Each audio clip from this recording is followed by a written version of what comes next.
tonight we're starting with me because I'm the host. Welcome to the Gonzo Radio Sports Desk. Hi. Good morning.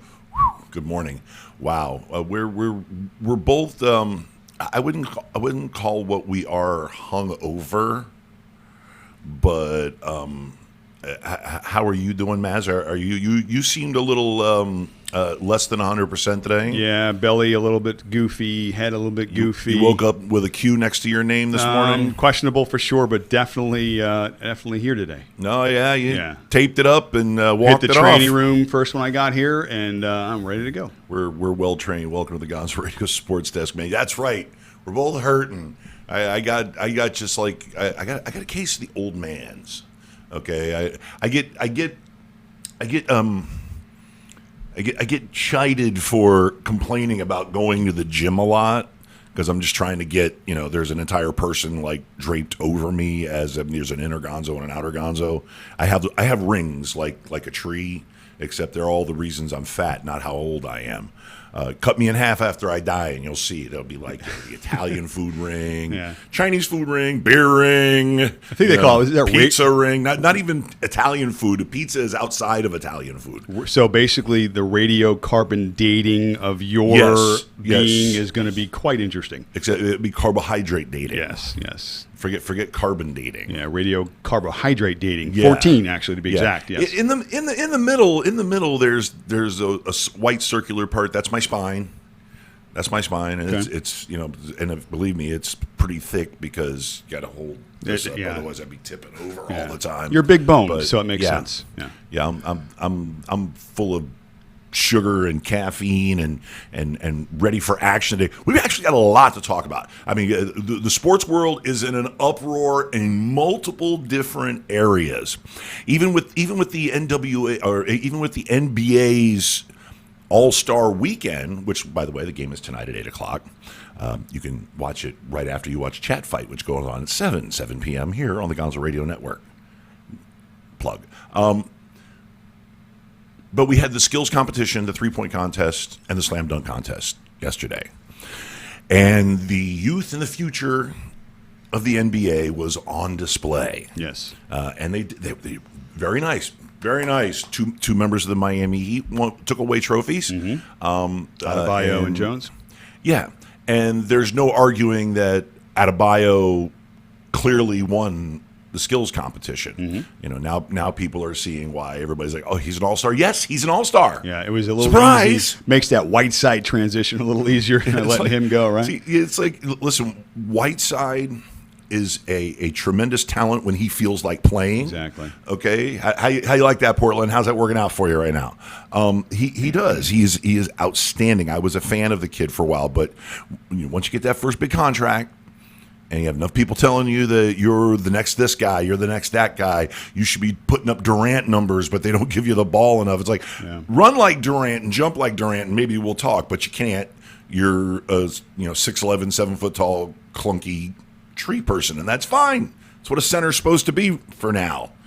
That's a dying breed. Yeah, well, the Heat organization is based upon structure and hustle and work, coachability, and clearly that was not one of Whiteside's strengths. Either one of those. Work. You could only get just so much work out of him in that structure, and then he just decided that he was going to do him. Yeah. It's like there is no do him. In all these guys are talented players, but that's what separates them from the rest. Is not just relying on your talent, but it's also getting engaged mentally.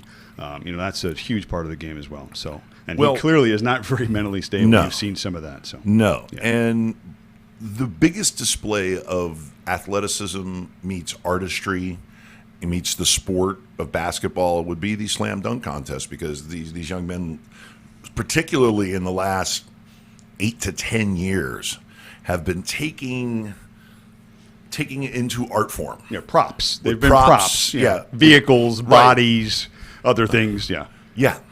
And yesterday was, it was significant because I believe that both finalists hung 4 50 points being perfect, 4 50-point dunks in a row each. It was extraordinary. Aaron Gordon was fantastic. Mm-hmm. I've been a closet Aaron Gordon fan for a while.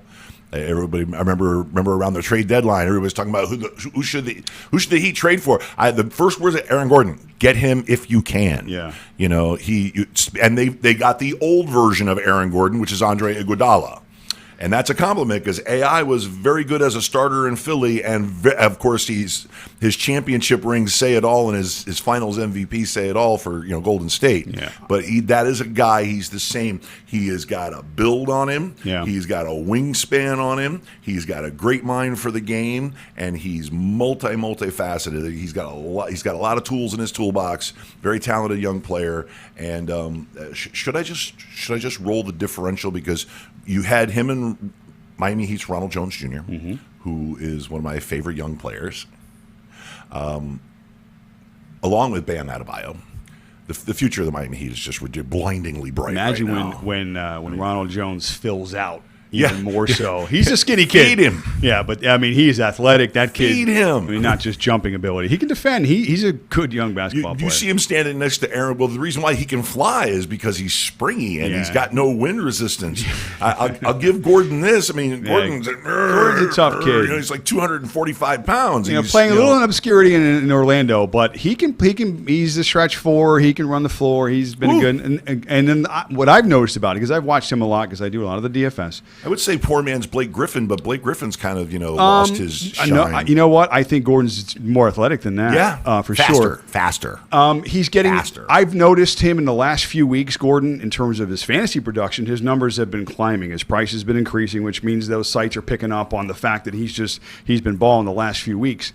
But he's had some injury concerns too throughout his career early on. So it's been back and forth. And again, he's playing in Orlando, and there's some obscurity there. They're not very good. I think they're the 8 right now, actually, in the East. But again, 8 games under gets you the 8 spot in the East. So you, me, and 5 strippers could probably get the 8 spot. Well, 2 that we know for sure. 2 that we know for sure. But back to Gordon, more or less, I just think that if he continues the way he's been playing leading up to the break, if he catapults, no pun intended, from the contest and has a big second half, and Orlando can hang on to the 8, then he'll get some exposure in the playoffs. And I'll have Rosa would make a great power forward. She could do a lot, physically speaking, for sure. So statuesque. But there was a little controversy with the contest with all those 50s, I guess. A little. Yeah, so now they're bouncing back and forth. Listen, it's a contest. You got to have a winner, got to have a loser. No shame on the loser in a contest like this. It's not even for the players, it's for the fans. I'm going to come right out and say it, okay? Aaron Gordon pushed off. Okay, it's as simple as that. He pushed off. He got some help. And I've got video. I do. I have it right here. All right, but listen, I got proof. All right, let's watch the video. I got proof. Let's watch the video.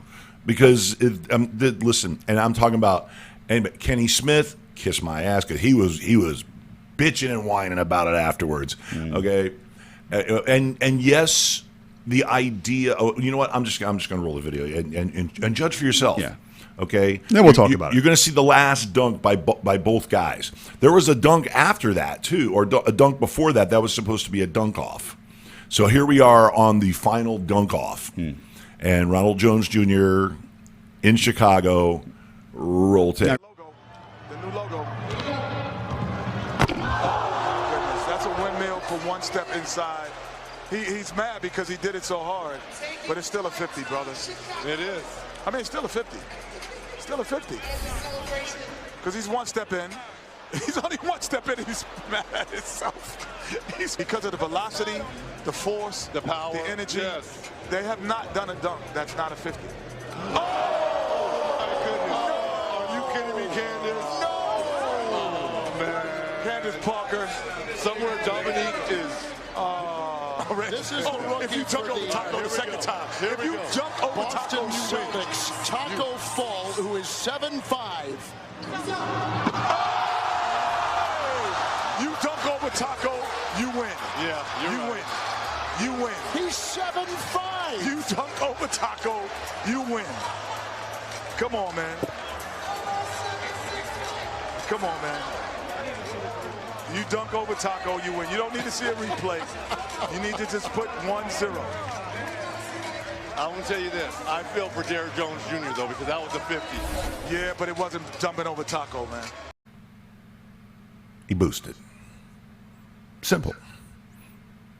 You saw. on the instant replay. At least 3 times, if not twice in slow motion. Okay, he boosted. That dude's 9 feet tall. What did Ronald Jones Jr. boost off of? Ever. Again, anywhere. These sorts of contests are about optics. And optically, he was jumping over a mountain. And yes, there was a push-off. Yes, he did kind of rub certain parts against the back of his head on that final push-off. But I will say this. Alex, I'll say, what is Aaron Gordon's right testicle for 200? I will say this. The dude jumped over a dude that was 7.5 feet tall. He boosted. Okay. And he boosted so hard. You saw Taco, who is not only 7'5", but he is a big, strong young man. And he pushed his head down. He boosted so hard. Okay. Stop. I couldn't jump over my ottoman in front of my couch, and this guy jumped over someone that was 7.5 feet tall. Listen, I get it. There was a push off. He did rub some stuff. We got all that. Listen, you want to take away points for other things? Now, I know that misses don't count on attempts, okay? But I'm going to say this. You should only allow 1 miss per shot attempt. And then after that, it costs you a point. Because there were a couple other times where Gordon missed. Yes. And he missed twice on one. So that should cost you a point. Plus, he repeated a dunk.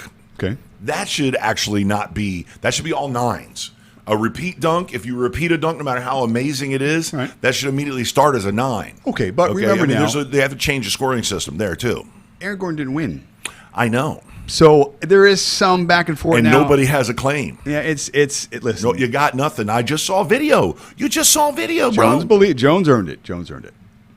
Yeah. Yeah, he owned 100%.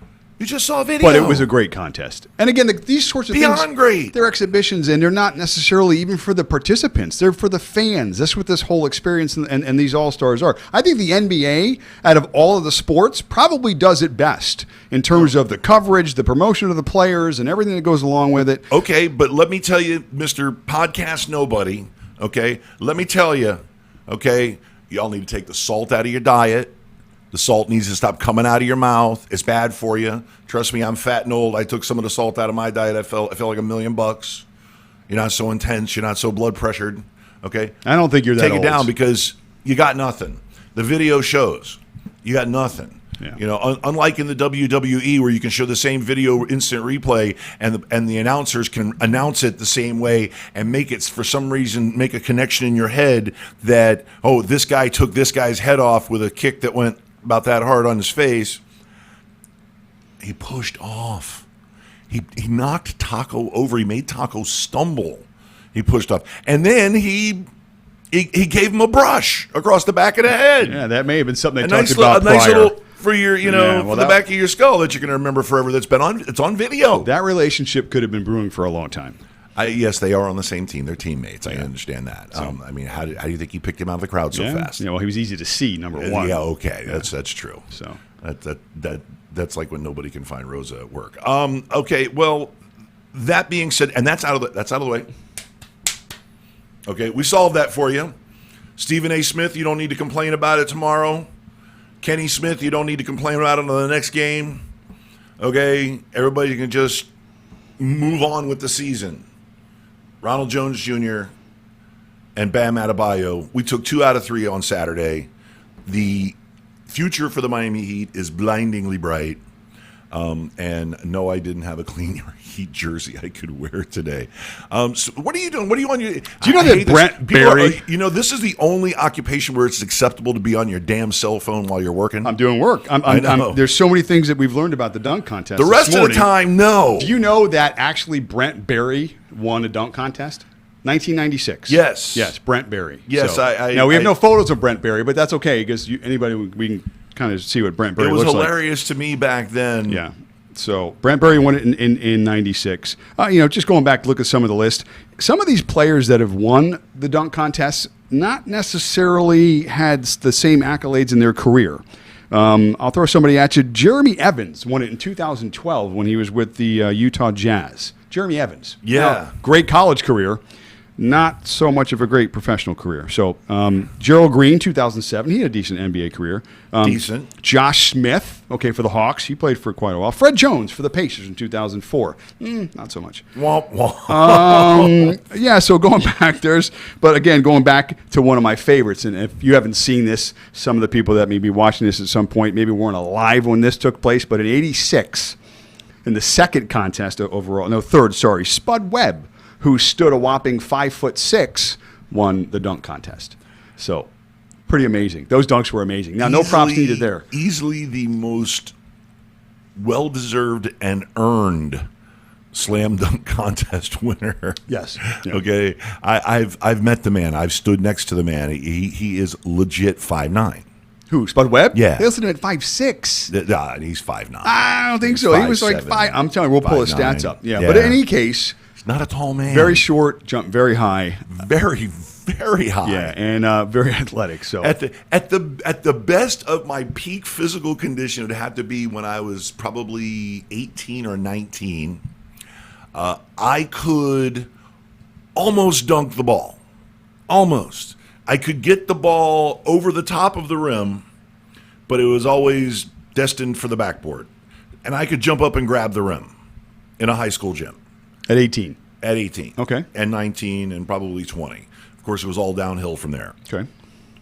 It was all, they had, I'm sorry. beer, weed, and Chinese food from there on out. 5'7", $132. 5'7". $132. I met the man. Dude won a dunk contest. He might have been wearing shoes with lifts. And by the way, had a pretty good NBA career to boot. Friggin' great. Yeah, it was an honor to meet him. It was pretty amazing. I was literally flummoxed as to whether or not I should ask him for his autograph, but it was kind of in a professional situation, so I didn't really want to go, who could be autograph for her? It's like, and plus it was like 12, 13 years ago, so like I didn't have a social media presence to actually, look, I had Spud Webb. So right. need a picture of the selfie Gotcha. of me and Spud Webb. That would have been really weird back then. You could have taken that and put it under your bed with the other pictures you've collected over the years. There's 9. There's only 9. Okay. Sell me out.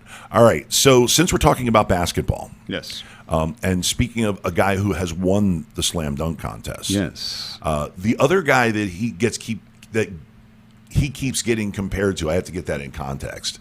That would be one Mr. Michael Jordan, Correct. The GOAT to some. who continues to have a contingency of people that want to compare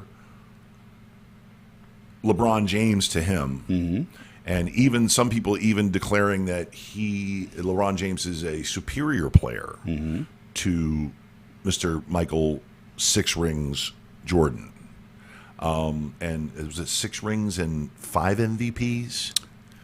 6 MVPs? He has a lot of MVPs. I am always the proponent of not getting into these arguments because I find it so hard to draw comparisons between players that played. We can talk about aliens if you want. Well, we will eventually, but in different eras. And again, comparing Babe Ruth to Aaron Judge. Let's say Aaron Judge, he's 15 more years, he hits all these homers.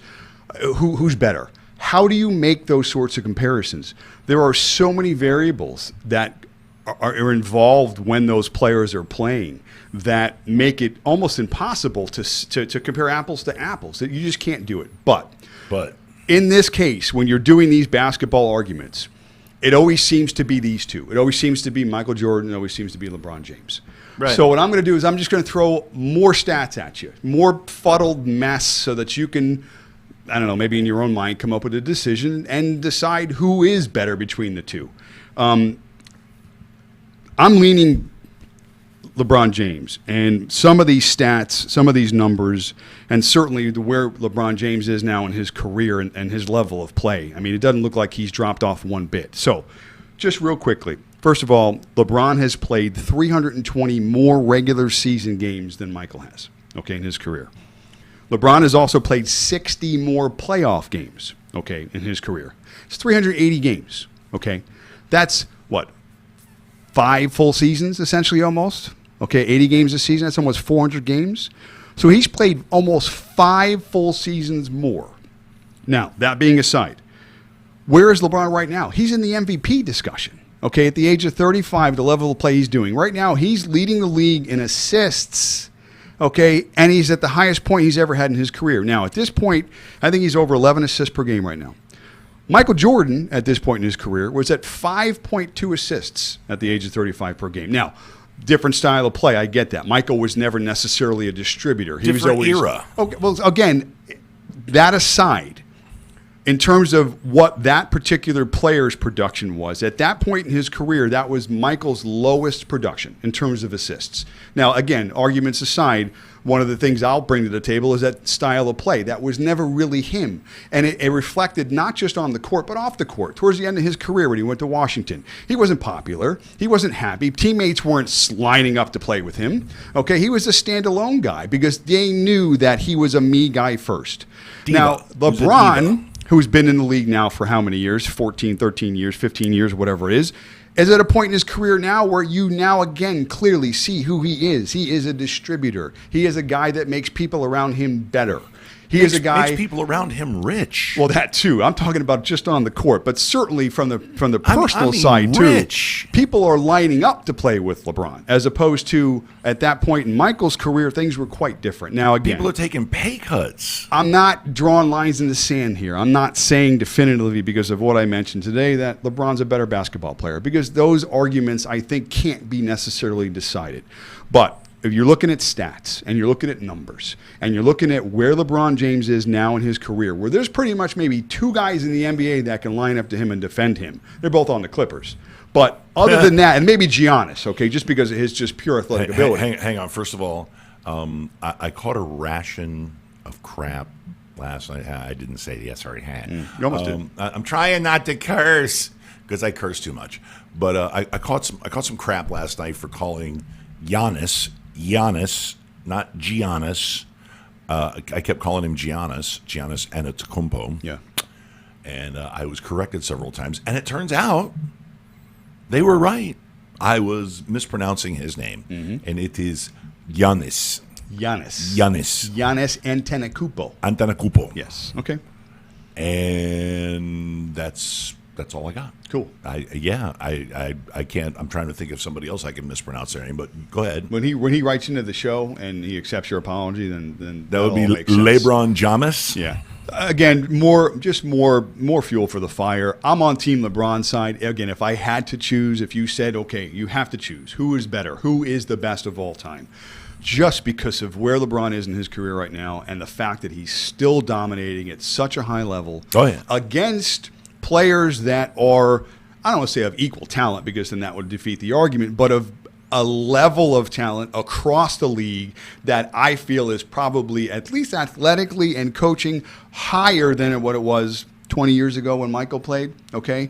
Certainly different styles of play, faster game, it's more to the rim, it's just a different game. It's up-tempo, it's more pace, more physical drain on the body, and this guy's had one injury in his career too. So it's starting to line up to me that if you're going to rate him and you're going to start at the top, it's going to be James first and it's going to be Jordan second, and then you can argue the rest of it until eternity. So, okay, I buy your argument. I do. I buy your premise. I buy the whole reasoning. I am a generational guy, an era guy. Okay, you'll have people in their 70s and 80s who've actually seen him play. They'll say that, Bob Cousy was the greatest point guard ever. Or people will say that Pete Maravich was the greatest point guard ever. I will argue that Oscar Robertson was the greatest point guard ever. And then number 2 would be Mr. Magic Johnson.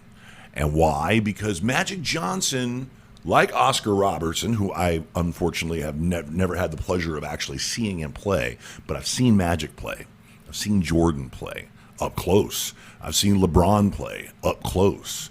Okay, I will say that in the evolutionary scale of the elite basketball player in the NBA, it has to start with a body type. It has to start with the logo guys. It has to start with Jerry West being the ultimate larger player with the skilled fundamentals, because Jerry was a big dude at the time. One of the first bigs that could move. And then you go with Jordan, the other logo on your sneakers. Then you go LeBron, and then Magic Johnson. He is that guy in the evolutionary scale between the prolific scorer, okay, the guy who you can put the game on his back. That's what Jordan was. No question. Okay, he was. He was the most clutch thing ever, period, ever. Okay, conference finals. Yeah. Okay. If your argument is who's taking the last shot or who has the ball in their hands, Michael Jordan. No question. No, there's not even an argument there. And if you have a team and they're bringing the ball up, LeBron's bringing it up, and you know what he's doing? He is, everybody over here, isolation, and he's tossing it to the left side where Jordan likes to start off, and nobody on the planet has ever been able to stop him at it like that. It's just, the only thing that stops him is him. But if you want to build a team, and this is a guy who has taken a team of nobodies to the playoffs several times. Meanwhile, young Mr. Michael Jordan, coming out of North Carolina. Took him 7 years. Okay. 7 years to get to the friggin' play. It took him 4 years to get to the playoffs and 7 years to get to his title. Okay, and as 4 good years. And as good as a college career as Michael had, right? Again, and people argue, well, it was North Carolina, their system. Okay, fine.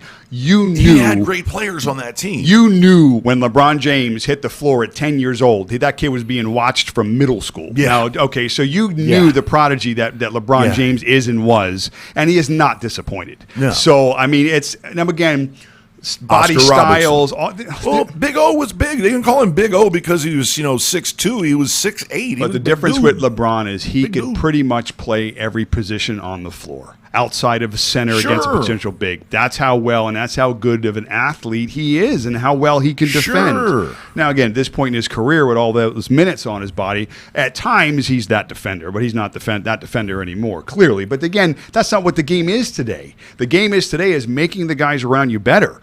And I'm not necessarily sure if management has given him that opportunity now in the Lakers, or if just the pieces haven't fallen the way they will. Anthony Davis clearly is the beta to his alpha. That may work, but as a whole, this is going to be the biggest test for LeBron James this year, because when they signed Anthony Davis, that was pretty much telling Laker fans, Laker organization, that okay, we're ready to bring a championship to LA.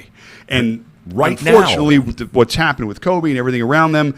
Well, now they have the motivation. Well, it's not so much, it's the additional pressure as well. But listen, can you imagine? Just fast forward to the end of the finals series, and the champion is there, and imagine that it's the Lakers.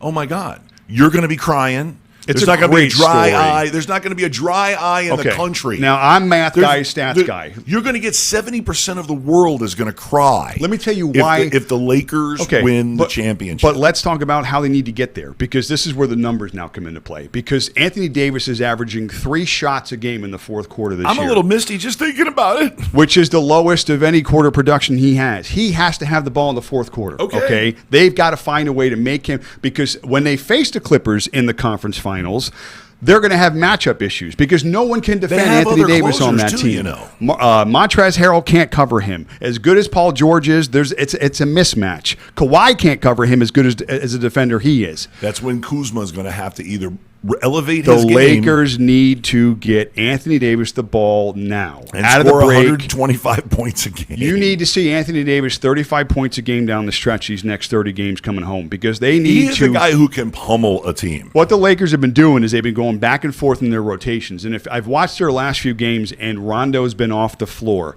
they're realizing, as bad as their defense has been, that they have to be more aggressively on defense.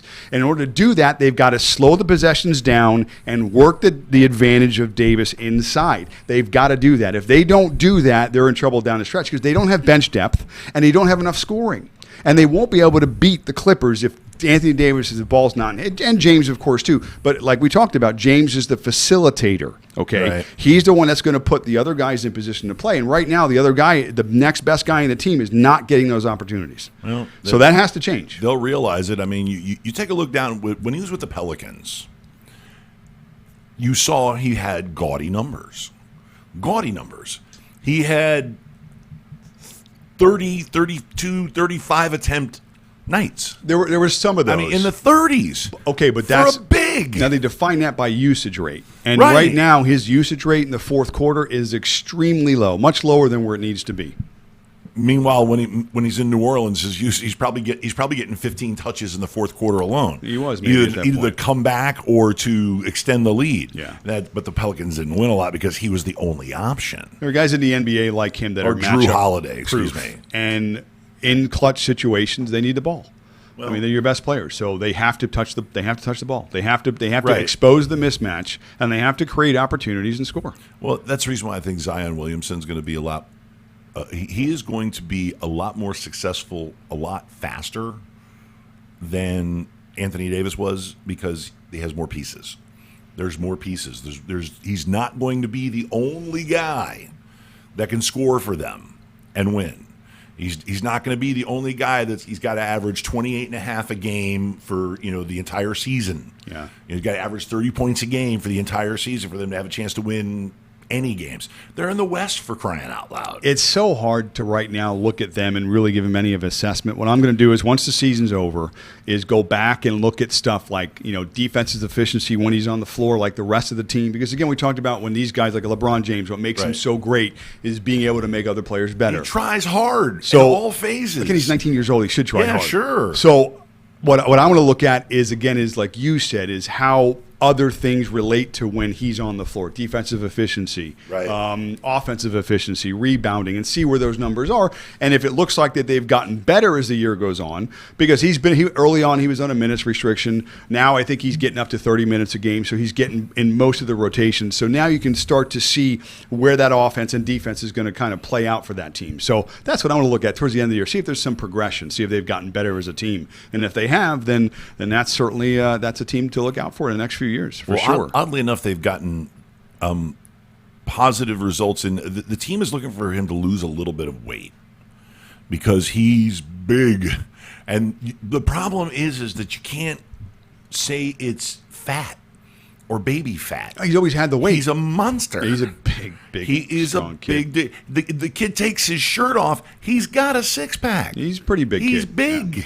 But He's just again, a big boy. The guys that are doing the science behind this, that track all this stuff, your anatomy, Young your man body is metrics. substantial. We all, at some point in our lives, we all break down, whatever that threshold is. Now, if you're an athlete, obviously you're going to break down sooner because the wear and tear you put on I'll your take a body. blood transfusion from him any day, and I don't care if it's my type or not. But I think overall they're He's the Hulk. concerned because they've never seen this before. They've never seen someone. And then again, this is all through projections because at 1920, they probably have seen to some degree what he He's represents. the second coming of Charles Barkley. But they're worried about when he's not 19 and 20. They're worried about when he's 25. Right. When he's getting that second contract where that team hopefully has to make the decision and go, we're going to mortgage our future Keep the essentially superstar. on this guy that potentially I'm not saying he has a weight issue. It just may be how he is, his chemistry, his anatomy, that's who he is as a person. Maybe he would have been better suited looking back as a football player as opposed to a basketball player. I don't know. You do understand. You remember back in college, in his senior season, they played 4 games, and in the 5th game, he broke his shoe. Okay? Broke. I know. Destroyed.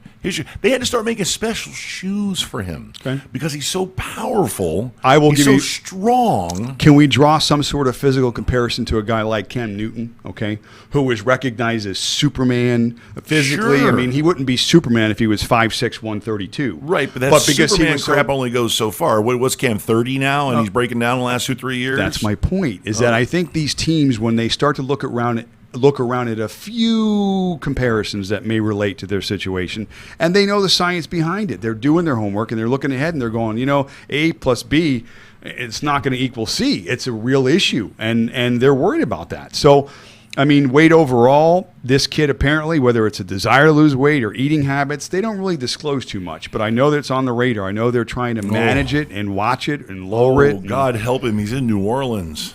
some good eating down there. Oh, it's just the foodiest food place. New Orleans and Las Vegas is just where you can just. I'm having a fat guy moment. I'm sorry. Hang on. Give me a minute. I'll share it with you. I don't mind eating some good food. Oh my God! I listen. I gained a quarter of a pound thinking of beignets, beignets and coffee. Wow! Can I just throw a food reference out there? I had oxtail the other night. I know good stuff, huh? My wife Diana is watching. She's probably cringing right now. Was it Caribbean oxtail, which was Jamaican or Haitian? From neither. It was from a restaurant that we order from. I don't know the name of it. I think it's more Italian based. No, not at all. It was so good. The food from this restaurant, and I wish I could throw the name out there. But anyway, it came in a to-go carton. And when I tell you that was one of the best foods in a to-go carton that I've ever had in my entire life. I mean, the meat was so tender. So I did some research. Obviously, the way to cook oxtail is a slow braise, approximately 8 hours, depending on the size of your oxtail. And let me tell you, that meat off the bone, so tender, so flavorful, so good. I recommend that as your new stew meat is oxtail. So anyway, sorry, Diana. But oxtail is the way to go. Another fat guy, almost fat guy moment here. Love oxtail. So, yes. Anyway. First time I had oxtail. So good. Made by a lovely Haitian grandma. Was so friggin' hot. But it was so friggin' hot, but it was so tasty. And I had wondered, why you have potatoes with this? And then I realized it's like for the heat. Yeah, just to absorb some of the. Oh my God! Set me on fire. Scotch bonnet, black pepper, but you just kept going. So good. Oh, it's spicy. You're changing colors. They're laughing at you. You're like, sweating. Oh, and you're. Oh yeah, I'm gonna. Oh no, I'm gonna finish it. Yeah. Are you okay? Are you okay, my friend? Yes, it was great. You could have eaten this with a spoon. Like it was right. Like you didn't even need. Right. It just you picked up the bone and the meat wasn't hanging onto the bone. So yeah, good. I was picking it off. I was picking it off with a small fork, like a small salad fork, and it was just amazing. All right, we had aliens yet or not yet? We'll come back to aliens. We're not going to take a break first of all. I don't want a break because we're plowing, baby. And I'm drinking coffee. It's already 11:38. I'm out of coffee, so I would take a break to go get a cup of coffee. But we got something that's near and dear to your heart, and a lot of other people, are very, very upset. Like I said, there's turmoil in the sports world. This will not go away. We can even go so far as to just brush over the XFL. The Saturday slate was meh. Cardale Jones once again proved he's the best quarterback in the XFL. And the thing I talked about last week too was just the home field advantage that held true yesterday. Right. Both home teams holding and serve. you have to play it like a college, like you're playing a college team or something like that. You have to handicap it like college action. I'm guessing in the sense because again, what we talked about was just. There was some bad football yesterday. Now there were some good plays. I mean, some of the guys made good plays, and this is not a knock on the XFL. The NFL's going to have 5 or 6 games where there are bad games. Just understand that what we're watching is exhibition. Okay, it's guys out there that are the ex-college players, the ex-NFL guys holding on. There's going to be a pretty good separation of overall talent across the field. Guys who missed out on the numbers game, they're just as talented, but they missed out on they didn't know the coach. You got a couple guys in the XFL that I'm sure could play in the NFL today. I'm sure of it. But again, there's only so many spots. That's like your company. Cameron Artis-Payne. There's a lot of guys out there that XFL. can play. And that's what will make the league exciting at times because there's going to be some real good talent in the XFL. No, he's really mediocre. But not him. But across the board, it's going to be like a I don't know, like a 1A 1B type thing. And unfortunately, like I said, I think as the year progresses and as you have more attrition and more injuries, that even further is going to deplete the talent pool, I feel. Yes, so, I know because the first string talent is made up of third and fourth string guys from the NFL. Exactly. So once you start getting past the fourth string, now you're getting into fifth string, and it becomes JV. JV. I mean, now again, but then again, you might see a guy who runs a 4.2 and he can't catch. Suddenly, he learns how to catch. He develops a game. You'll always have the story, and that's what this is. I love those, and I do too. And that's what this is. So again, unfortunately or fortunately, I think that This is not the NFL. There are no comparisons needed. There are no, well, this is better than this, and this is not as good. No, they're separate entities. Okay, one could help the other potentially, and in terms of the XFL, and certainly the players within it, because there's opportunity for a guy to shine. That's the excitement. But as a product, it's entertainment only. It's standalone entertainment that includes the game that we love. Okay, how about we look at it like that? And if you lower the bar just a notch, and therefore, maybe people become less critical, because what I'm saying now, talent-wise, I'm not being critical. I'm not saying, oh, they suck. They don't suck. I couldn't go out there and do what they're doing. Most people on this planet can't. But the talent level, when compared to the next level, and there is clearly a next level, it's not the same. Well, so hang on. First of all, let me declare right here, right now, I could probably get in 10 plays at defensive tackle. Okay. 10 plays. And then be in the hospital for 2 weeks after. No, just a chiropractor right, for the or next 2. week. All and, right. I'd be questionable. I'd be questionable for the next game. Good luck. I can already tell you right now, I'd be questionable for this, especially if I have to play like an 11th play. Like we talked But about. I could play that. I could woke play up- defensive tackle. I woke up questionable this morning. You do understand that the defensive tackle only has 2 modes, either attack or get in the way. Yeah. That's all you have to do is either attack or take up space. I think I'm going ostrich approach. Head in the sand, Right. pray, and then let him run by. Right. That's Well, my approach. and I'm pretty good on the attack. The only problem is when I get past the lineman, and then the really fast people are back there. And, Everybody's and they faster run away than from me. Who's not faster than us right now? Really?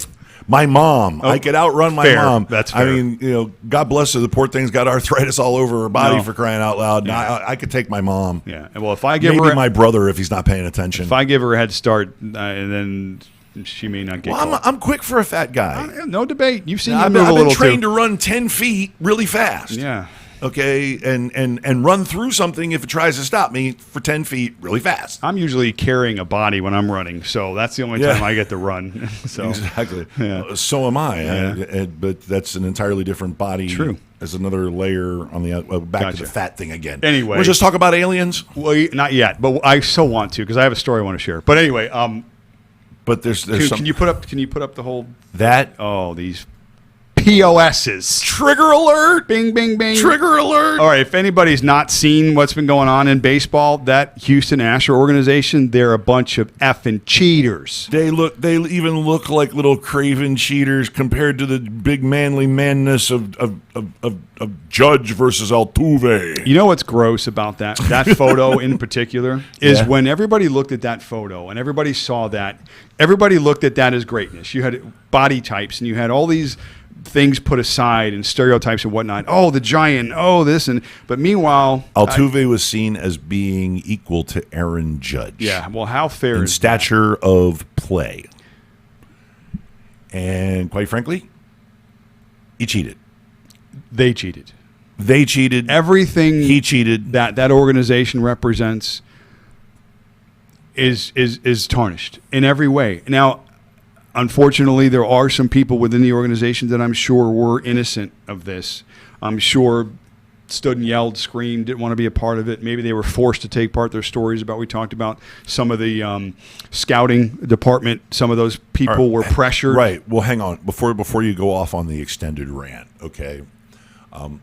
Let's kind of try to fast forward to the end of this, okay? Not that I'm trying to rush you through it because we'll go back to the beginning. Sure. What would and I'm talking to you people in the chat room too, okay? What would be your sufficient pound of flesh? What is the punishment that would satisfy you and you people too in the chat room? I'm looking at the chat room right now. You, Carl, Elaine, Diana. What would be satisfactory? What would satisfy your sense of justice for this offense? And we'll get back into the length and breadth and depth of it and work our way back up to this ending, okay? But just off the top of your head, what would satisfy you? Well, to this point, the players have shown no culpability to this whatsoever, other than what they've been forced to do. So individual players get caught? And punished? Well, named, first of all. I Named. think the investigation needs to be made public once it's become officially For sure. and done. I think everybody that was involved needs to be exposed, what their roles were. And that, because I think ultimately what's going to happen with these elitists, because this is who they are, this is what they were. America's pastime. Is that this needs to be more of a personal hit, of a, I don't know, something that stays with them as a part of their career, more so than, let's say, a fine or a suspension, or even to the extent of taking away a title, okay? Because those things tend to be forgotten. Scarlet letter? Well, exactly, because You're going to financially, live with an asterisk next to your name for the rest of your career? what do you do to a millionaire to take away their money? Do you fine them, what? Do you take all their money? Do you half their earnings? Do you suspend them for? I mean, monetarily is a part of it, but it's not the answer. People won't be satisfied with that. If you suspend them for a period of time without pay, I think that should be included as well. I think a full season at least For the players. for everybody that was Individual a players. part of it, Right. whether it was coaches, players, whoever, scouting, whoever was involved. Has that been the specific punishment for the GM and the managers They that were have fired been fired from the organization. Fired, but they're still suspended for a year? I think it's an indefinitely title, but I'm not sure because, Ooh. again, That's a lot of talented people, too. That's a lot of talented personnel. the players could have easily had stopped this, but they didn't, and they have yet to get any sort of punishment other than the court of public opinion, which again I'm going to rant for. Well, speak of the court of public opinion, if you'll check your screen, we have some consensus, some feedback. Carl says no World Series winner that year, which I kind of agree with. You can void that World Series. Robert A. He didn't even know what if that can happen. Oh yeah, avoided World Series is obvious. A playoff ban. Ooh, a little extra. The issue with the playoff ban I have is that you don't want to lower in any way or give the impression in any way that you're lowering an incentive to win, especially when in a sport, even though in theory alone in baseball, Right. you get rewarded for not playing well. You get rewarded financially like the Marlins because they've sucked forever and they get a Right. check every year. Right. You get rewarded because you get better draft selection because you end up in a better position based upon your record. Yep. And then you also take away the competitiveness of the particular game, whatever it is may be, against the opponent that you're playing. It's not fair to Your them. incentive to compete. Exactly. You lose that. So, again, it's not a bad example. It's not a bad suggestion. I just don't think that it could be a part of this situation. I think you can take away accolades, but I don't think you can prevent them moving forward because you also, like in college, here's another example, and I want to read this in a second. The chat room has gone full on lynch mob, but Good. go ahead. What the issue with this is like in college, for instance, when all these investigations finally play out and all this time has elapsed, you end up affecting players that had nothing to do with the transgressions that you're accused for. Right. So, and that happens in college all the time. Teams get, our universities get assessed all these violations and drafts and all this other stuff for years out recruiting, and that affects potential players that have nothing to do with what's happening. Well, and here's what's really funny about that. And now you went and got tangential, and they talk about the transfer portal. That's part of the reason why the rules about transferring have loosened up, because more teams in the NCAA Division I, Division II even, you don't hear so much about the Division II, Division III, or the small school suspensions. But players are allowed to now abandon that ship. When it used to be a player was stuck there, Yes. or when Because they lose I'll eligibility. sit out a moving forward. year, Yeah, you and can I'll go transfer. somewhere else. Yeah, but you got to sit for a year. Yeah, but now they're letting them go. Well, They're letting them go without sitting out. Where do you want to go? You want to go there? Okay, bye. See ya. There's got to. I mean, there's also an arbitration or a judgment that not for college, no arbitration. Right. Well, they issue waivers. Yes. In case you don't immediately qualify for immediate transfer status, then you can appeal, and they'll go, oh, okay, yeah, you can go. That's how Tate Martell ended up in Miami, who has been useless. But I digress. Back to the task at hand, baseball. They need to. Well, first of all, let's just. Oh, these guys have gone nuts they're like suspended without pay, no ability to appeal, so it doesn't drag out. Agreed. Lose top 10 draft picks for 5 years. Well, playoff again, ban for 5 years. It needs to be Kill significant. their cat. If they have one. That's it. Pete is not watching. They just checked out. It has to be financial. Punch everybody in the face. Severely. And then that money needs to be given to charity, okay? There has to be good from the bad. So that money needs to be taken and given to charity. That's one. That's the financial aspect. And it has to be a lot of money. And not just through the players, but through the organizations as well. Because the organizations have deeper pockets. Right. And I think, actually, how about this? Since there is profit sharing in baseball, unfortunately, the way it's set up, I think all the profits that the Houston Astros make for the next 3 years should go to charity. How about that? All right. Well, all of these things are extreme. The reality lies somewhere closer to the conservative. Of course. There may be further punishment.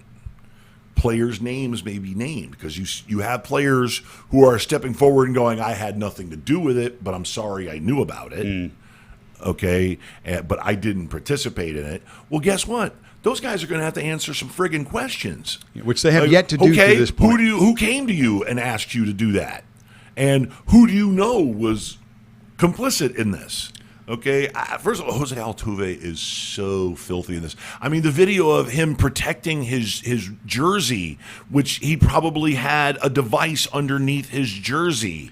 One of those little, I mean. You know what's so sad about this is if you really said, okay, how much of this cheating played a part in the actual success and just quantify the success with the stats alone. Okay, how did they perform? Let's say they got a 10% bump. If you could say that, okay? That's still significant over 162 friggin' games. That's 16 games. I'm not minimizing the 10% because I don't count a fault by the result. I count it by the intent. Right. Okay, so that aside, if you can quantify this as a 10% boost, it's gross because then what does that mean for you as a player? Does that mean that you're only 90% of what you were last year? Are you supposed to view Altuve now as not as good as he was? That's what has to stay with these players because that's when I say court of public opinion, I mean the shame side of it. Right. I mean when you analyze these players and you look at these players, you have to look at them as being not as good as what you thought they were. And that's what has to resonate through the year for these players to get the lesson. Because ultimately, what do you want to happen here? You want baseball to learn from this? That's what I asked you. So this hasn't happened. So this doesn't happen again. So that at least they now know what to look for in these situations. That's one. That's baseball's job. But it's also a teaching moment. You would go draconian, but make it a teachable moment. It has to be because you want your players to learn from this. Do you know the names that were in this? They wanted these guys to be the faces of baseball. I know. But yet now they're under the rug. So look at that's quite a fall. Okay. Oh, yeah. But that also tells you this. That tells you how blind baseball was, that they were willing to put some of these guys in that position, and that how they couldn't see or weren't able to know what was going on about not just this scandal and others. Because I've always said... I told you all he's got something to say about this. If you cheat one time, I promise you that wasn't the first effing time you cheated. You just got caught. Okay? Yeah. And these guys are showing no effing whatsoever about care in the world. It's almost like they're just going through the process. Sorry, not enough for me. Okay? And not enough for players because now you're hearing more players come out. Andrew Heaney, a pitcher from the Angels, was quite colorful. He had some things to say. It's going to be a rough year for the Astros, and it should be. Yeah, but Manfred is already coming out and making public statements in interviews to the effect of we are going to be watching instances of plunking and attempts at revenge against Astros players going forward, and we're going to take that in consideration. They are about to outlaw. I understand that. Totally. Plunking. Okay. They're about to outlaw it. Which is a problem in itself. But if they've got to end it for everybody, they're not going to make this they're not going to make it a plunk fest against the Astros. It's just not. If you are telling me how to regulate my household because I can't do it myself, okay, there's just credence in that. But if there's not a desire for Major League Baseball to fix these sorts of problems themselves, you can't start eliminating things from the game, especially in this instance. Why they added one, they eliminated the ability to, the 3-batter rule now, the 3-batter minimum now. I mean, come on. Okay. They'll do what they want, bro. But when it comes to it's their game. This sort of thing where there's a rampant cheating investigation going on with an organization that affected a championship and other things on so many levels, maybe the players wouldn't be as upset if there was a punishment already in place or had been levied. But to this point, again, there's been zero accountability on the players other than a few piss-poor apologies that were out ahead of what the team had set forth. And to me, Go ahead. You got a whole thing on the apology. I know you hated that apology. It's not going to resolve itself until someone else resolves it. And if Manfred's going to take the power away from the teams in doing so, then this is never going to go away. And I hope it doesn't. Sorry, I cheated. Yeah, it's gross. I mean, these Sorry, guys I cheated. It was on so many levels. They did this for so long, and they brought in so many ways of doing this. I gave excuses and explained myself for cheating on a girlfriend when I was 19 years old. That was just barely more genuine and heartfelt than what I saw there. Yeah. I mean, it was literally, sorry, and walked away. And I mean, theirs was a little more vocal, but sorry, that's all I had. You know, I was an asshole for it, but that's all I had. I was an asshole till I was 26 anyway. So, as Carl referenced too, he said about one of the things I've seen, the owner had come out again, just trying to get in front, trying to put the fire out. Yeah, they want it to go away, and saying, hey, even though there was some cheating and there were some things that were said and whatnot. Again, still not laying direct ownership. What was the organizational fine? The organizational fine was what, $500,000? Not enough. Yeah, not enough. Not enough. Sure was. You might want to double check the fine on that. But you had not only the manager of the Astros, but you had two other managers for two other teams, and now that stank is now because Joey Cora, formerly of the Astros, when they won the World Series by cheating, who has been the World Series winning manager of the Boston Red Sox. Mm-hmm. And so now the Red Sox have got a little bit of that stank on them. Sure they do. Okay, and now there's investigations into that. How about this? How about the fact that he also knew enough to tip off people in the Nationals organization for their game against them? Yeah. To the point where the Nationals were like, oh, yeah, we know what you're doing, so here's what we're going to do as a countermeasure, and we're going to run 5 different sorts of sequence rotations through our pitchers. Do we fault them for knowing that they were cheating and then countering it, beating them with it, and then not telling anybody? The fact that when they went to the extent of a countermeasure, to the level of which they went to the extent, they should have told somebody. But then again, what they did instead was Washington. They won all 4 games in Houston. Yeah. Surprise. Take away the advantage, and guess what? Now it's just about playing baseball. Right. So, it's.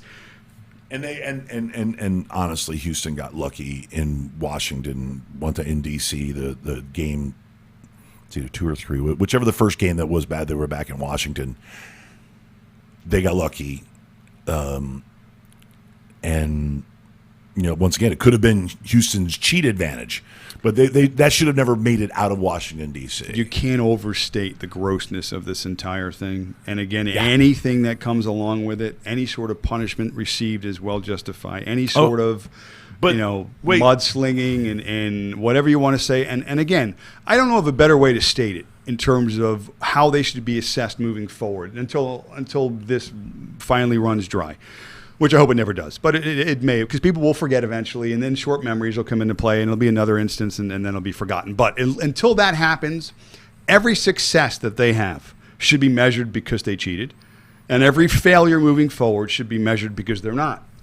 And what that does for me is it makes me feel comfortable in the sense that that was their crutch, and they wouldn't have gotten to the point that they did unless they had cheated. Yeah. And therefore now, if they don't get back to that plateau where they were over the last several years, it'll be because they're not.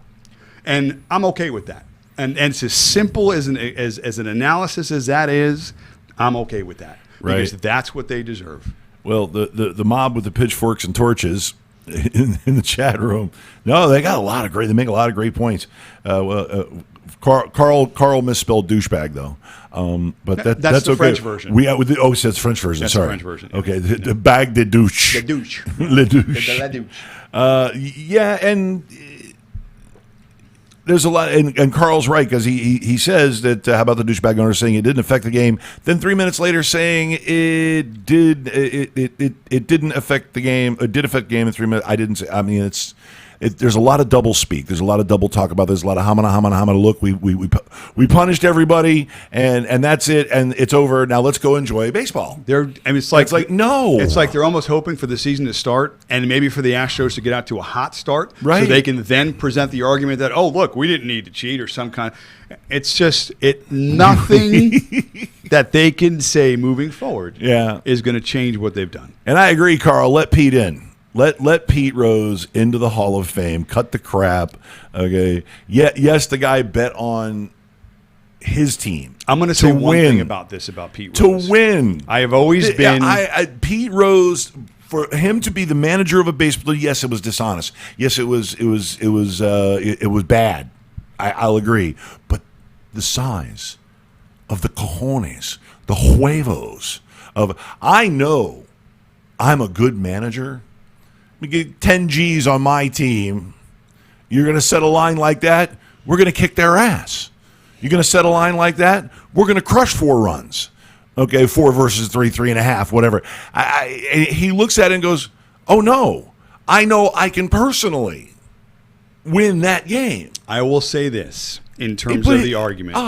I would love to see Pete Rose in the Hall of Fame. Hell yeah. There is no question that the differences here I met him for free once. What he did in terms of the gambling was bad. Was horrible, okay? And it clearly broke the rules. It's in the rules of baseball. What he did clearly stated, if you do this, you're gone. To lose. But I will say this also, and this is something that gets forgotten, is when Pete reached the agreement with the commissioner and said that I will walk away from the game of baseball. One of the reasons why he did that, the judge, was because baseball had not completed their investigation. And there was a lot of stones left to be unturned. And there were a lot of names, and there were a lot of people, and there were even Pete criminally potentially liable for stuff that had not yet been set forth and not yet made public. It wasn't like it is today where everyone knows everything. Okay, but I'm sure at that point that was good old boys club to the extreme, trying to keep things under wraps. Oh, that was Bart protecting him. That's for sure. And baseball and other people and the mafia and. Okay, this was a dictated situation to Pete Rose. This wasn't something again, did Pete deserve that because he put himself in that situation? Yes.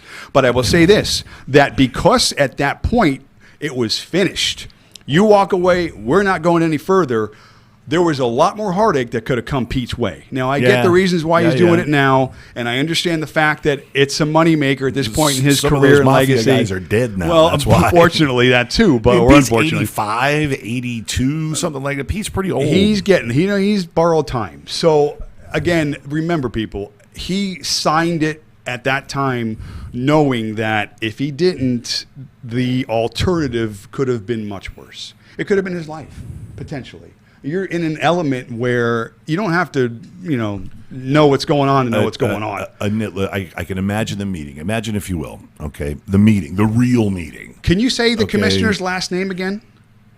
Giamatti. Okay, thank you. Okay. Enough said. So, basta. Enough said, okay? Basta. Enough said. So, there is a lot of people in that room, okay, at that time. It wasn't just him and Pete, believe me when I tell you. Hey, he's a legitimate Italian businessman. All right, so open up, people. He's a legitimate Italian businessman. It's sad, and I get it, and on Pete's merits alone, 1,000% he should be in the top of the list.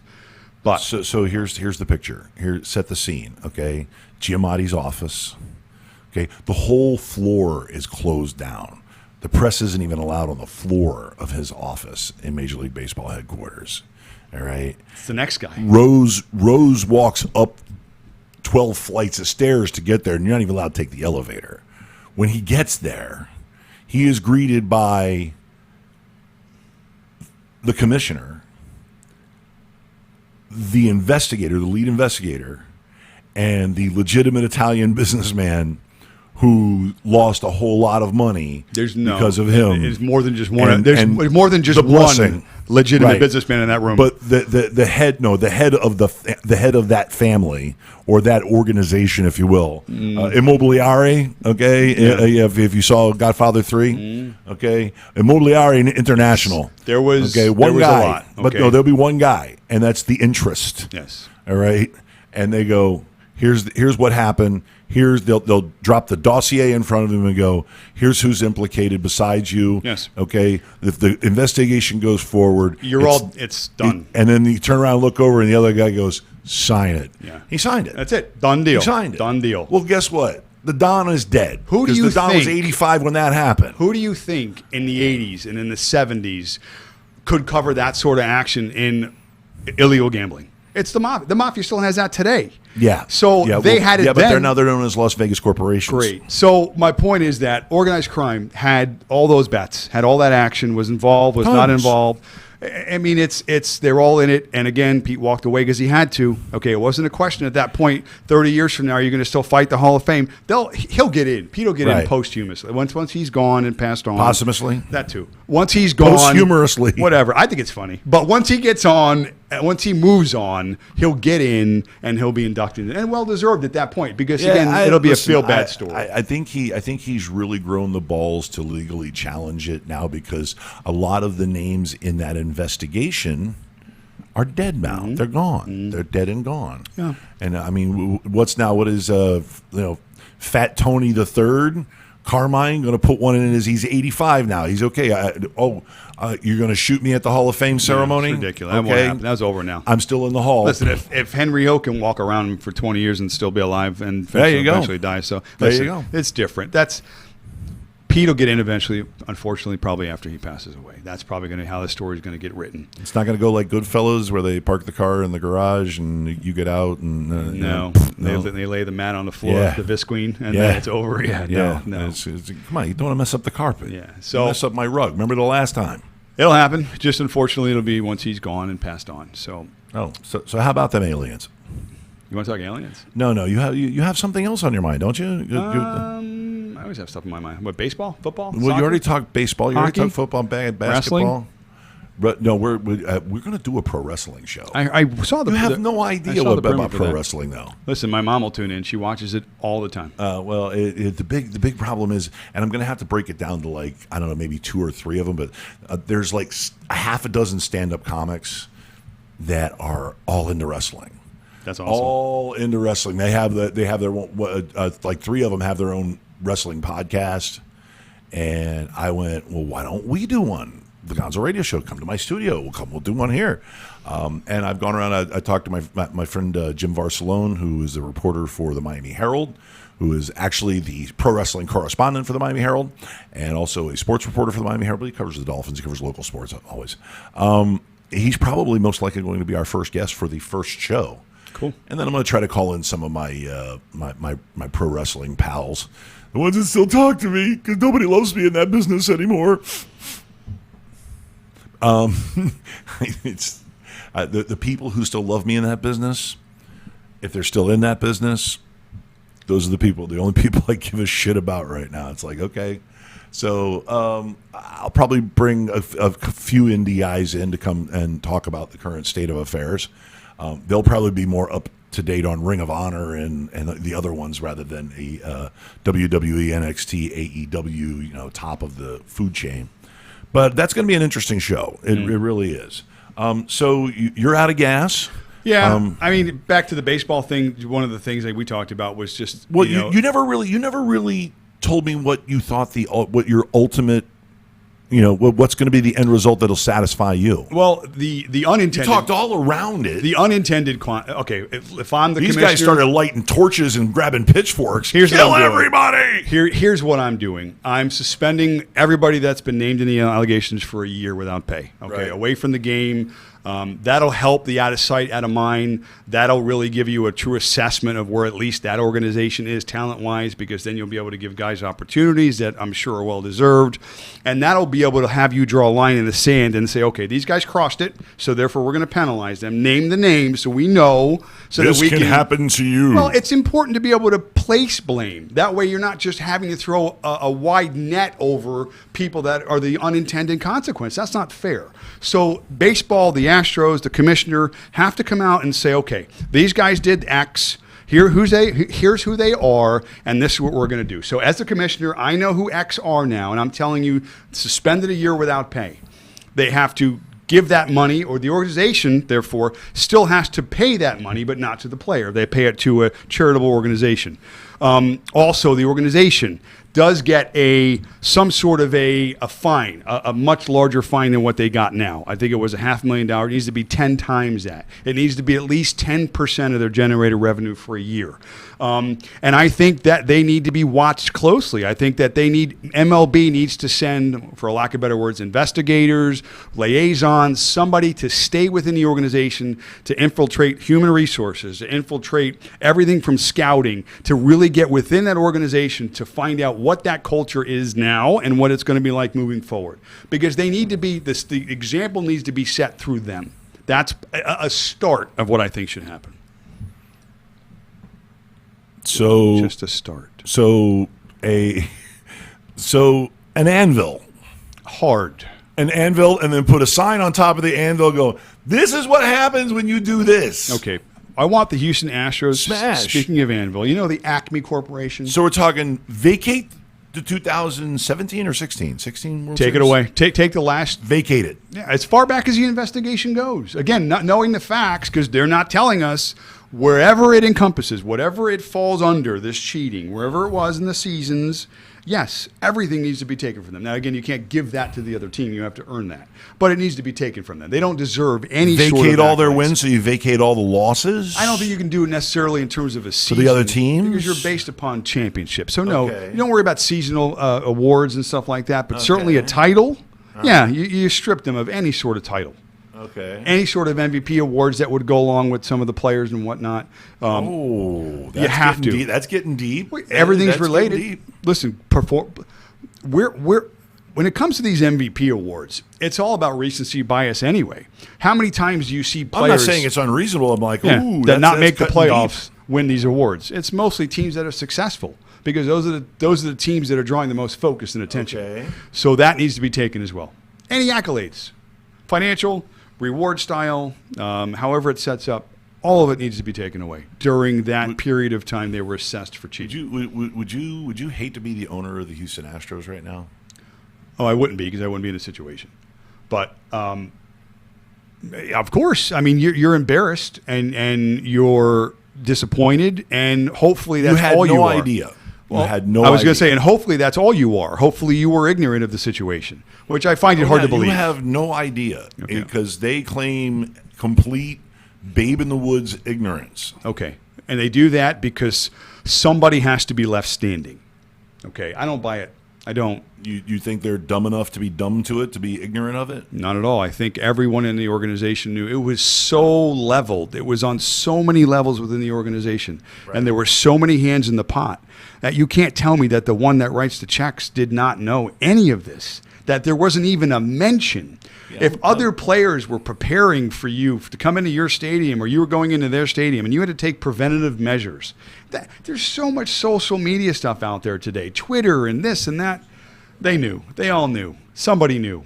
And even if they knew a little bit, that would have been enough to raise the concern to get out in front of it and say, okay, guys, what's going on? Hinch could have been called in the office and said, AJ, hey, buddy, what are we doing? But that never happened.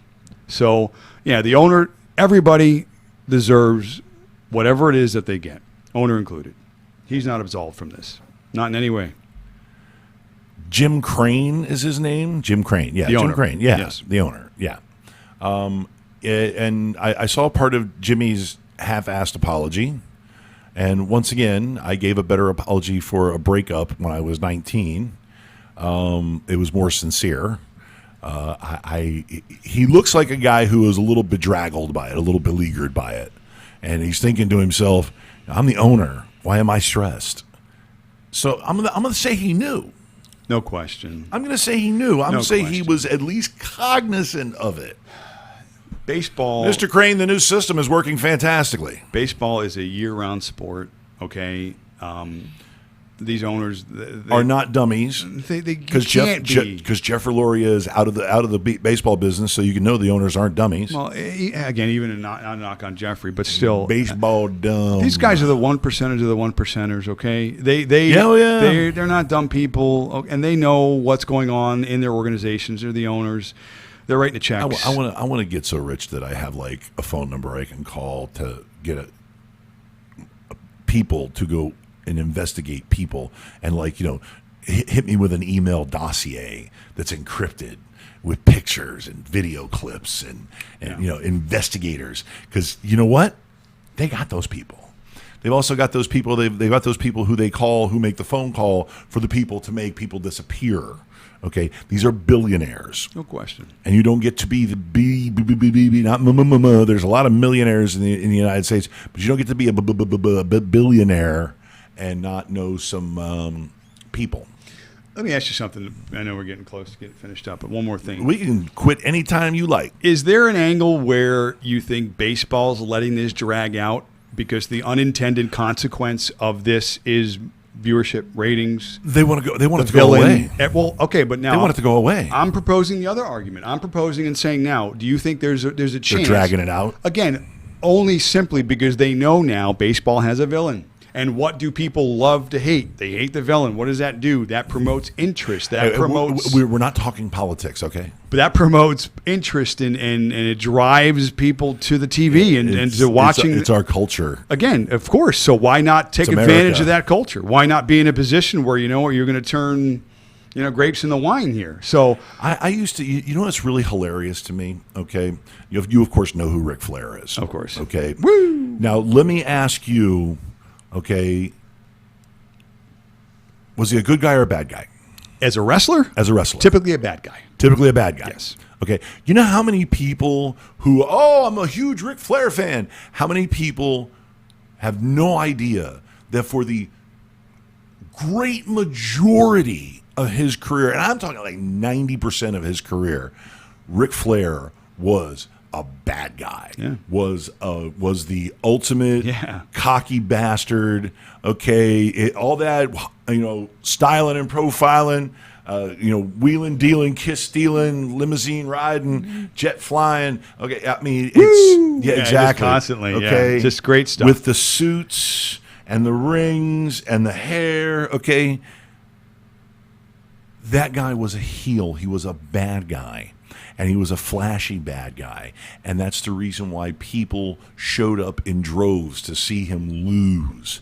And that's what people are going to want to see out of Houston this year, is to see him lose. So, there's narrative there. I totally believe in the heel narrative. Yeah, there's narrative. Okay, I mean, the heel narrative is being played out for the last 15 to, I would even say 20 years. The heel narrative has been played out in global geopolitics, not just here in the United States, not in the last 3 years or whatever, wink, wink, but I mean, around the world that's been played out like that, almost to that formula. They used to be a little more subtle about it, but now it's strictly, okay, here's our bad guy, be the good guy against our bad guy. Yeah. And so now you have a bad guy, and then everybody goes, what? It's compelling. There's a bad guy? Yeah, it's compelling. So, people want to, they push to that. So, again, maybe baseball didn't line everything up like this, but certainly we get to analyze where we are in time. And if baseball's looking at this and saying, you know what, season starts here in about 3 weeks, and, this is pretty relevant, obviously still because it's a major story.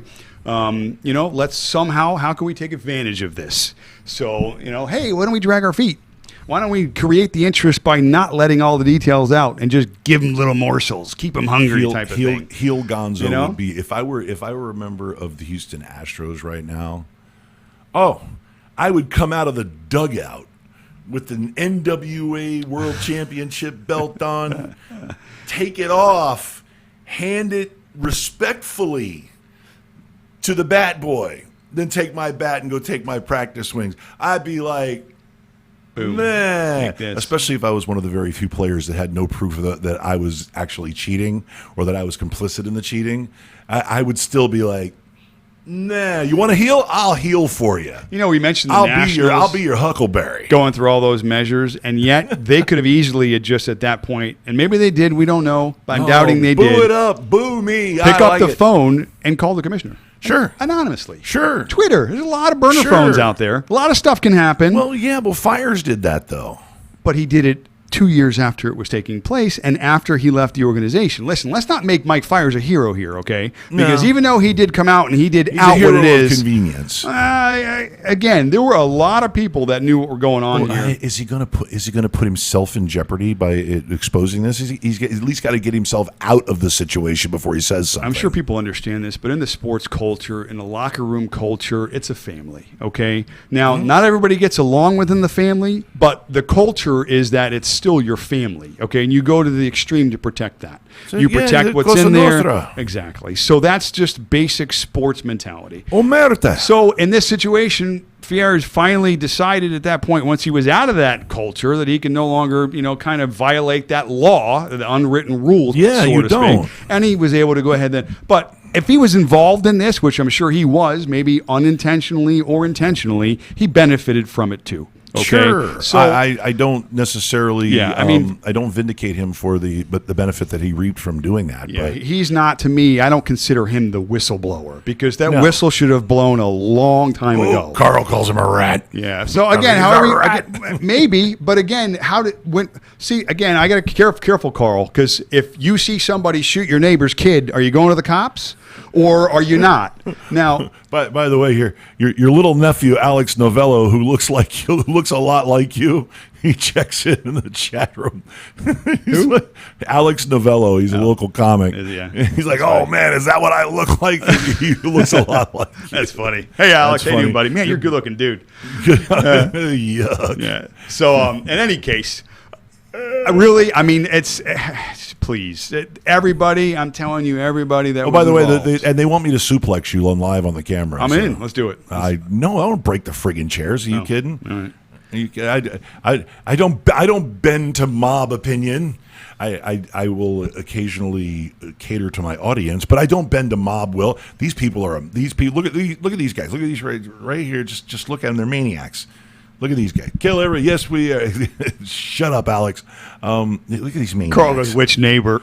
Right? Shut your neighbor's kid. Good point. Okay, you get the point, though, guys. What I'm saying is there is a time when certain things need to be exposed, and for something egregious as what they've done, you can't sweep this under the rug. This now maybe the style in which he did it. I would have went to AJ Hinch myself. That would have been my approach. Get him in the bathroom and say, AJ, what the fuck are we doing here?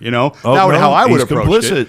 That would have been my first step, but I think it was systemic. I don't think anybody. I want to know. I want to know where the original thought came from, the original idea came from, and how it was hatched. That's where I want to know. I want to know where patient zero is. Yeah. Speaking of a league, before we go, and hopefully we only spend about maybe 7 minutes on this, so we can get to 12:30.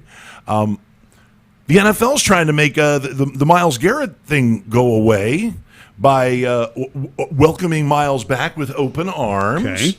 He served his 6-game suspension. It took his fine.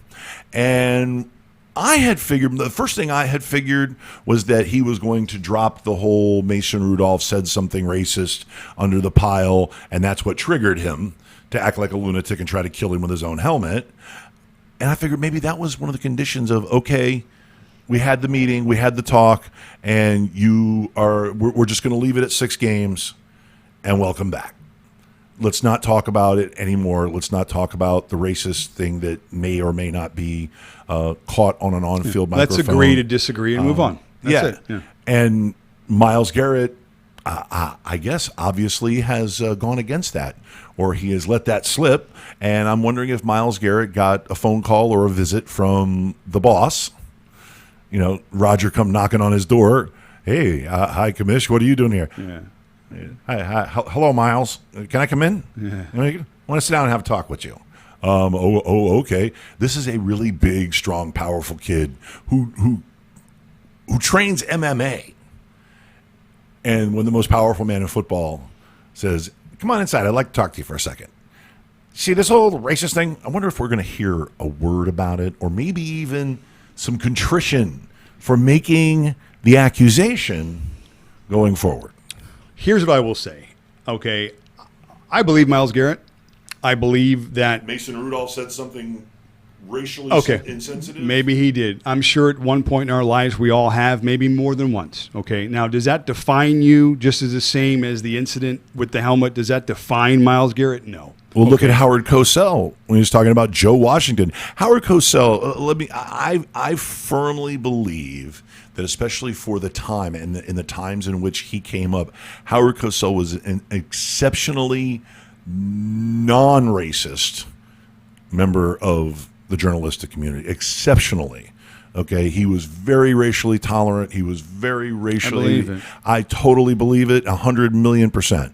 When you're at the top of your field, whatever those fields are, you're not involved normally. That's not how you live your life. Otherwise, you wouldn't be in that position. But when he said on live television in front of 5 million people, look at that little monkey go, about Joe Washington who breaking off a touchdown run, that was a slip. Okay, that I can tell you that was I'm firmly I'm probably even convinced. Okay, not 100% that he's never used the N-word in his life to describe an African American man. Okay, he's an extremely racially sensitive and tolerant, religiously sensitive and tolerant member of the sports journalism, especially the guy at the top of the field is extraordinary. And I don't think he has a racist bone in his body. But right after that was the end of his career. Yeah, it was over. It was over from there. Yeah. So, and the irony is he came up in boxing. I mean, that was his sport, yeah, which was predominantly black. Yeah. And amongst his peers at the time, even too, they were defending him and saying that this is not Hispanic. Yeah. I remember him starting off with Alexis Arguello. Remember him? Mm-hmm. Okay, a really young Alexis Arguello, a really old Howard Cosell. And he started off the interview in Spanish. Mi amigo, da donde that? I was like, and he does the people the respect of even trying to learn their language. Yeah. Okay, and this is just some Jew sports reporter from the mainstream media. Yeah. It's like, no, it's Howard friggin' Cosell, and he was a genius, but he had a slip.